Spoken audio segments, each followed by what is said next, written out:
Today on our 2013 Ford F250, we're going to take a look at and show you how to install the Firestone dual electric air command.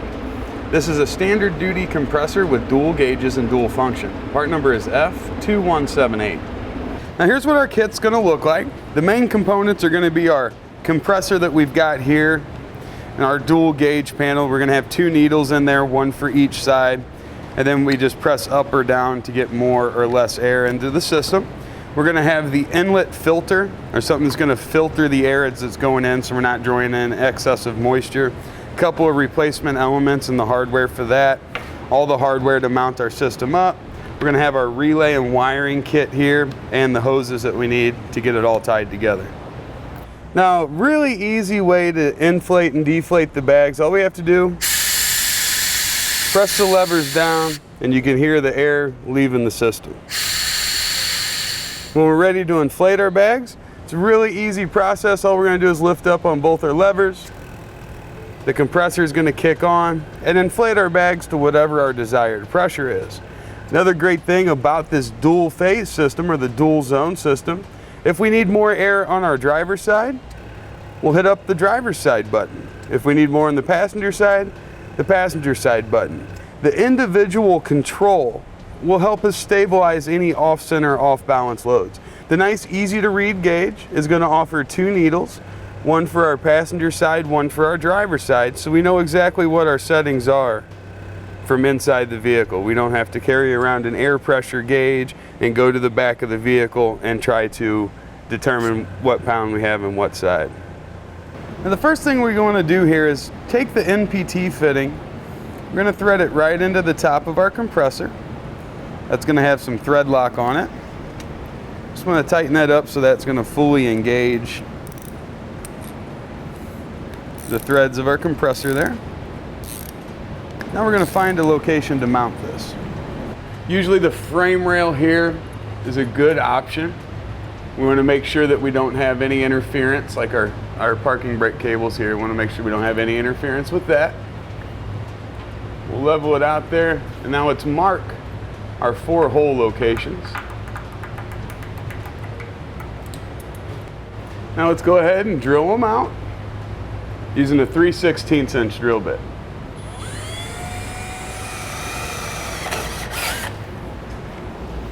And once we've got our holes drilled, we want to take just a second and clean up any burrs or sharp edges that might be on them there. Do that on both sides. Then while we're here, you can also see we've got some wiring, we've got brake lines, and also a fuel line that runs right up here. So we want to be real careful when we're drilling through not to hit those. Let's bring our compressor up into place. We're going to slide through our bolts. Now we're going to place the nylon lock nuts on the back side.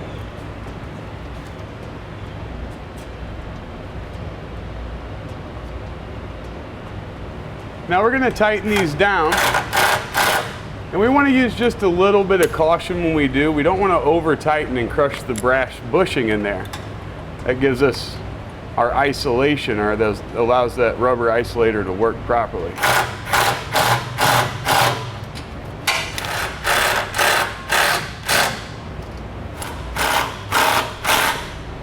All right, perfect. You can see our rubber isolators doing their job, allowing our compressor to have a little bit of wiggle room, but it's very securely mounted. Now we're going to take a small self-tapping screw. We'll go right into a solid, good piece of body metal here.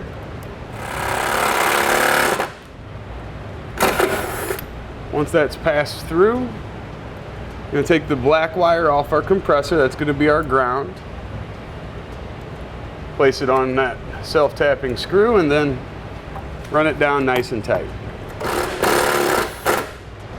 Now just inside the door here, we're going to take this little scuff panel out. It's got some like pressure clips to hold it in really.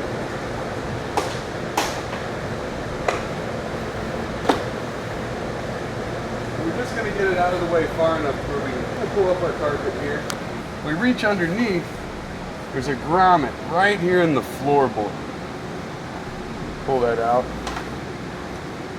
See our grommet there. It's right in front of where we mounted our compressor. You can see I can take a piece of airline tube and I'm able to pass it right up through that gap. I'm going to turn that up towards the dashboard and continue kind of working it along on the bottom side of that carpet. And you'll see right there where it's going to come out. Now the piece we used here was just a short piece of extra airline tubing we had from another install. We're going to use it as a pull wire to kind of pull the stuff up that we want to come from the compressor or from the airbags up to our gauge cluster in the top. Now we're going to take the 2 rolls of airline tubing, we're going to uncoil them, and then we're going to attach them to our fish wire here, or our pull cable, whatever you want to call it. Now I'm just going to tape that down like that, and then we'll head back up top. Just kind of pull this up, it'll pass through our hole, and we'll pull it up there underneath our dash. Now we'll go ahead and pull from the top side here. Get that to pass up through our grommet. If it doesn't, we can just kind of coach it along a little bit. Pull up and through. You can see there's the double really come through. Now on the airline that we plan on using for the driver's side of the vehicle, I cut about 6 foot off the end of that. That's going to be excess. Underneath, we're going to take the red or the white wire that says switch panel from our relay. Let's attach that one side of the tubing there, and then we'll take that short section of tubing that we took off of our driver's side airline, and we're going to attach that, and we're going to draw these through up underneath the dashboard as well. Pull just like we did before. There we'll be able to see our 3rd airline and our white wires mated up here. Just untape these. Just a little bit of extra length on both of those, and of course we've got plenty of our double line that we've run through, so we'll pull some of that back out. Now we're going to take a little slice right out of the side of the grommet there. Then we're going to open up the middle here. That should be plenty open for us to get our airlines and wire through there. And we're always going to take, at the end, we'll take some silicone on the bottom and just fill any of those gaps in, so we won't have to worry about any water or exhaust fumes getting into the cab. Then we're going to go in. It's, of course, difficult to see underneath the carpeting, but take it around those lines and then put it back in place.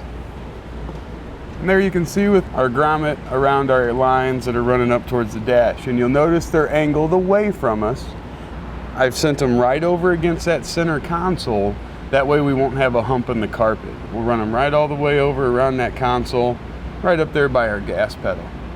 Now back under the car here by our compressor, we're going to take the orange wire that runs from the relay, and that plugs into the red wire coming out of the compressor. Make sure we get it slid all the way in there. And then I'm going to take the relay, actually pass it over top of the frame rail there. Bring all my wiring with it. Now I'm going to take one zip tie that's just a little bit longer than the ones that come with the kit. See, it's not provided. And we'll go around the housing here on the compressor.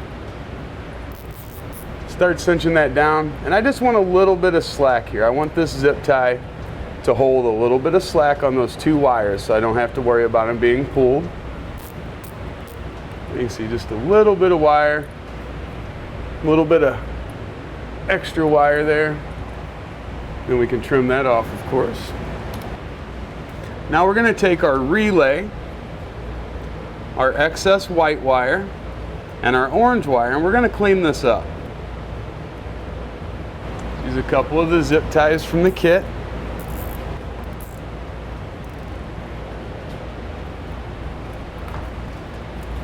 Now let's tack it up nice and high, and we'll get it secured off. Then we're also going to put one through that, see the eyelet on the relay. We don't want that bouncing around, so we want to get it secured off nice and solid. Now let's go through and trim our zip ties off. Now you'll notice we didn't do anything with that red wire yet. That still has to go up to the battery, positive side of the battery. So we're just going to let that hang out. We'll take care of that in a minute. Now we'll take the shorter airline tube that we ran up underneath the dashboard. We're going to use a tubing cutter and we're going to trim that off nice and square. If you don't have a tubing cutter, F9009 will get you taken care of on that side. And what we're going to do is take that flush cut in, going to slide it right into the end of the fitting on the compressor. We want to push it all the way in nice and firm and then pull out on it to make sure it's connected. You can see I left a little bit of extra there. We're going to need that to pull up underneath the dash to make our connections there. So when it's all said and done, it'll look more like that. Just a nice clean bend on it. You don't want to kink it too much or bend it too far. Our other airlines, we're going to take these back over top of the compressor and we can run those to the rear of the vehicle. Right up there above where we mounted the compressor, there's a little black box. That'll actually make a good point to anchor our lines, kind of get them inside of the frame rail here. And just like that. There's one zip tie. Just kind of get those kind of secured off to one another. There's that little black box I was talking about. We're going to go right off of that wiring that comes out of there and make another anchor point right there. We'll follow these lines back to the rear, anchoring again here. Now we're just going to go down the length of our two airlines here. Remember, we took just a little bit off of one of them. Since it's going to get a little bit tighter in here where we're guiding this through, we're going to tape them off. That way we only have to do this job once, not twice. Now we'll just keep working it towards the rear here.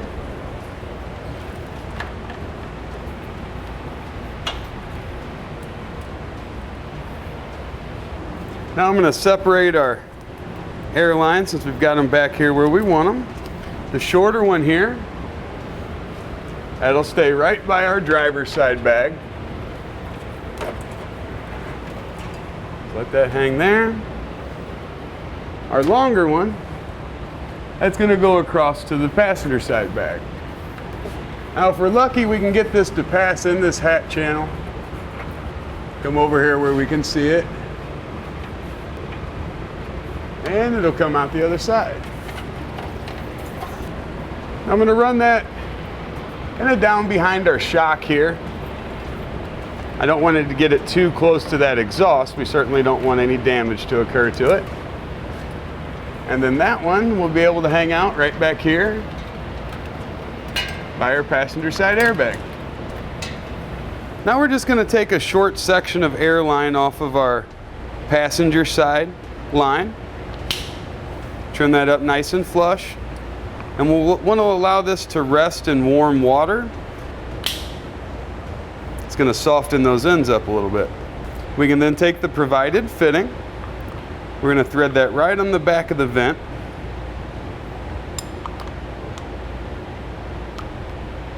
And we'll wrap that over toward the compressor. And then we can slide that on just like that. Now we can trim up our line here. We're going to be mounting our vent right inside. We want it inside the channel, or the frame channel. Usually stays a little bit drier in here. We go to about right there, use our tubing cutter, and again, cut it off nice and flush. And then we can warm that up just like we did the other end. Once that's nice and warm, we'll slide our fitting in there as well. There we go. And we'll be mounting it about right there. Now we're going to take our 3/8 bit and put a hole right here in the bottom.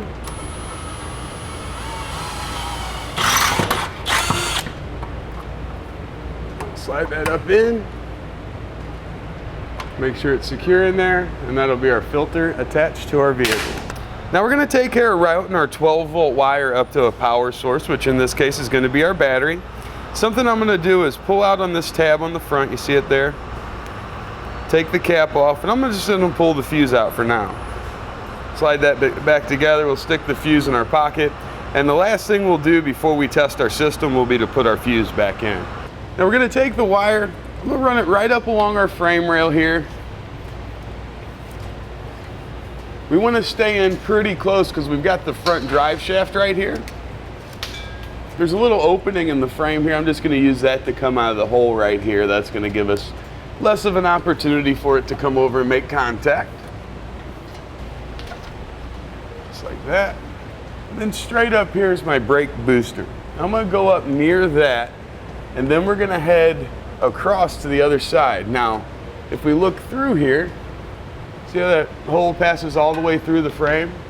We can actually switch our wire over to the other side, which is good because we can kind of avoid that exhaust area right there. You can see it comes out of the hole there. Here's our outer suspension on the front side. There's a little tube here. It's got some heat shield around it.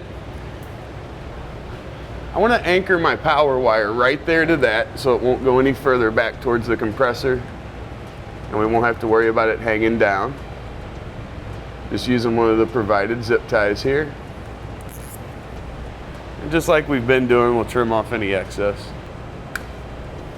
And now just kind of tuck our wire up here. We're going to go up top now under the hood.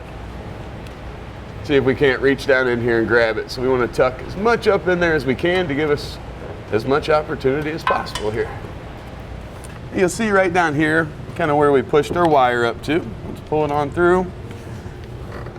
I will just route this in a convenient manner to go across to the passenger side where our battery's at. Now from down there where we had it anchored, we'll bring it up behind the booster there, you can see. Then I'm going to follow that line over just a little ways, and then I can connect on. This is going to be a vacuum line. As usual, a little zip tie here gives a good anchor point. We're going to go to this stud right here on the positive side of the battery. We'll add a ring terminal on the end of our wire here, of course, to help make that attachment. I'm going to strip back just a touch more to make sure we get a good hold there with our ring terminal. Now, there are going to be a couple in the package, not quite large enough to fit around our stud here. So we're just going to bring one in. We've got these on our website. If you need to, pick one up if you don't already have them at home.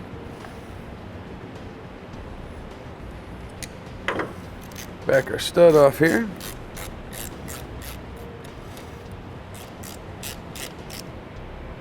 Now what I like to do whenever possible, you can see we've got our positive battery cable right here. What I want to do is allow this cover to still do its job, cover our components. And I want to kind of keep that with that battery cable. So if they take the cable off, they don't have to worry about cutting a zip tie and try to get this off. Well, that'll kind of give us two connection points here on that battery cable so it can come off as one. And now I want to come back this way and get my wiring secured off. Now we're here under our dash. You can see where our airlines and our power's coming in. We're going to mount our gauge pack right here.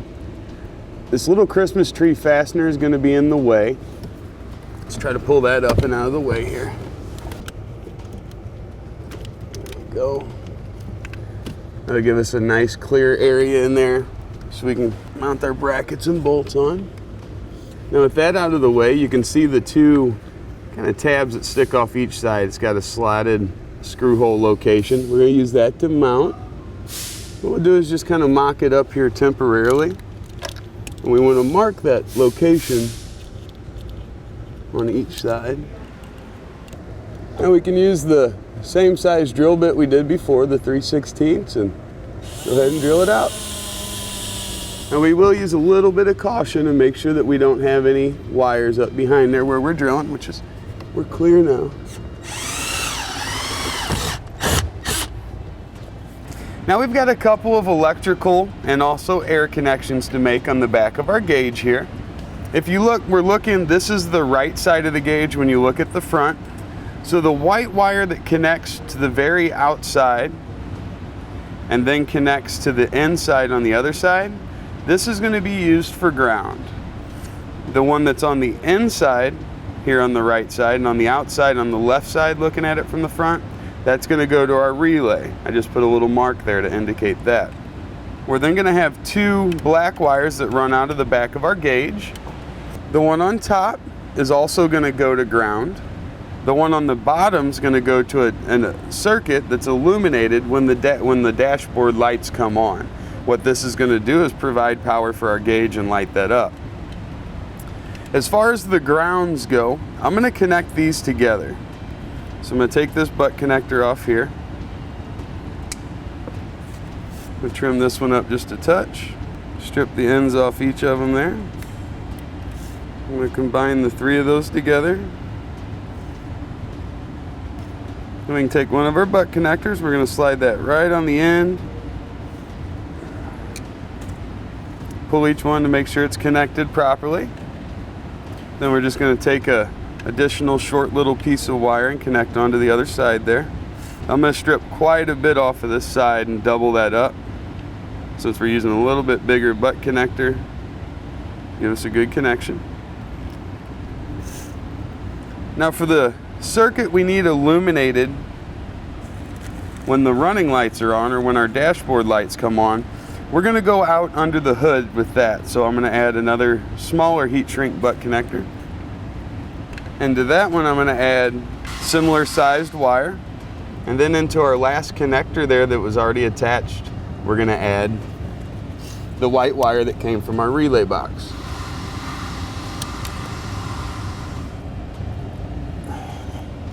Now here, just above the gas pedal in the center console, we've got 2 screws. I'm going to take that lower one out. We're going to use that as our grounding location. Now we'll take the red wire that we're using for our double ground. We'll strip the end off that. We're going to add a ring terminal to it as well. And just like before, I'm doubling that up because I'm using a little larger size ring terminal. We'll just place our bolt through that, and we can tighten it back down. Now for our connectors here, we're going to use a heat gun. Just kind of warm these up so they'll shrink down. Now you could use a lighter source of heat, you know, as long as it doesn't get too hot. If you're using a lighter, use the very, very bottom part of the flame. You want that light blue flame. So now let's take care of our 3 airlines. As you can see, we've made a single mark here on one, that's the driver's side. A double mark on this one, that's the passenger side. And the one that we didn't put a mark on, that's the one that comes in from our compressor. Now we used a very scientific approach to figure out which of these were which, because we didn't mark them before we ran them in. What we did, we had somebody inside the vehicle hold their thumb over the end of the line. Then we attempted to blow into the line. And the line that we couldn't force any air through, we determined was this one. Then we had them hold their thumb over this one and repeated that same process until we determined which line was which. Now we can start connecting our lines. We want to flush cut the ends again, make sure they're nice and neat. That's my double mark, so that's going to be for the passenger side. And since I've got my heat gun out, I'm going to use that to just slightly warm up the lines. It's going to make them a little bit easier to slide onto the barbed fittings. You could also use a cup of hot water. You see that slides on there real nice for us. Now the one without the mark, that goes to our middle fitting here. Then one with the single mark will go for the driver's side. All right, there we go. We've got all of our under dash electrical connections made here. We've got our air lines connected in. We've got it grounded out.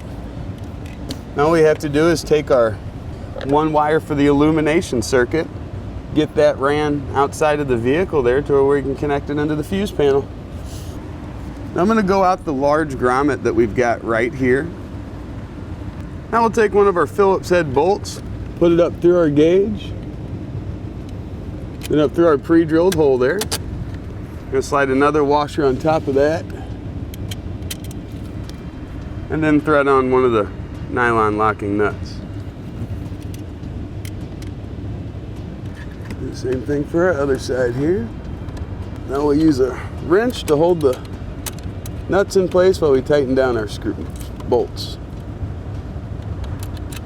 Now we can take the little bit of excess wire that we've got, bring it right up and gather it with our air line. Then we can zip tie it off for a nice clean look here.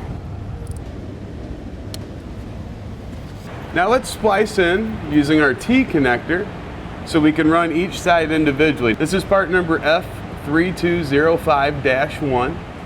So if you're gonna splice in like we are, pick those up. What we're gonna do is use our tubing cutter just like before. We're gonna cut it off about right there. Now you do wanna make sure you don't have any pressure in the system when you do that, because we don't need that sucker whipping around. We're gonna slide that on, give it the push-pull. Slide that in, push-pull, and then we'll connect that in right there. And of course, once we get the system up to pressure, we're gonna come back here and we're gonna spray this T connector down and make sure we don't have any leaks. I'm just gonna use a zip tie in that bracket that was used as a relocation bracket there for our lines when we did the airbag install. We'll just zip tie that right off to it, give us a good support side. As you can see, I've run out of zip ties with the kit, so I had to provide a couple. Now we're gonna do our passenger side here as well. Now for the red wire that we've got tucked away, this is the one that we're going to use to illuminate our gauge. We want to get this over into the passenger side floorboard. So what we're going to do again, just use a piece of the extra airline tubing we'll have and try to find a good avenue to route this from the driver's side floor pan here over to the passenger side. And we'll pass that through far enough so we can get a hold of it over there, and then we'll tape it off to our pull wire over here. Slide that into the airline there, and then we're just going to tape it off so we can pull it across. We can pull our fuse panel cover off there. And you can see we can pull down that carpet just slightly. We'll be able to tuck our wire right in behind there so it'll be out of sight. Let's pull the cover off of our fuse box there. And we want to look at number 40. Number 40 is going to be right beside that big relay. So this is our relay. That's going to be number 49. So we're going to go to that 10 amp fuse right there, and we'll use a fuse tap to connect our wire to it. Now we're going to go ahead and pull that fuse out, just like that. And we're going to use part number F-250. This is the Firestone Extenda circuit. So what we're going to do is take the fuse we just pulled out, we're going to slide it right down into the fuse holder. Bring one of the fuses that comes with it, and it's going to be slid down in there. And we'll bring our wire coming from our gauge. We can snip that off, strip the end of it. That'll go right into the butt connector. And we'll do just a little bit of electrical tape around there to give us a little bit of a barrier. There's going to be a couple little plastic tabs there, and I'm just going to pull those off. It's going to clear out an area for our tap to sit. Bring it in, and then push it in nice and firmly. And now let's go turn on our running lights and make sure that our gauge illuminates. All right, perfect. As you can see, our lights come on in our dial here. We've got that part taken care of. We'll just get it put back together now. Now, the fuse panel cover itself, it's not going to fit back over there with that installed. So this, let's set in the glove box so we'll have it for reference. And we'll put our cover panel back on. The last thing we're going to do is come back up here to our fuse holder by our battery and replace the fuse we removed. Put our cap back on, and we'll zip tie that right down. All right, now we can go test out our system. Now we'll raise both buttons, and we hope to hear our compressor kick on. Perfect, just what we're looking for. Now let's go ahead and pressurize our system. As you can see there, we've got about 30 pounds of air in our system, and we just want to monitor it for a minute and make sure neither the orange or the black needle starts to drop. If it does, that's going to indicate that we've got a leak. We're also going to go underneath and spray our fittings down once again with a little bit of the soap water solution just to make sure everything's sealed up nicely. And we'll spray the new T-fittings here on the underside that we just installed. Now with everything installed and working properly, that's going to complete today's installation of the Firestone Dual Electric Air Command, part number F250 on our 2013 Ford F250.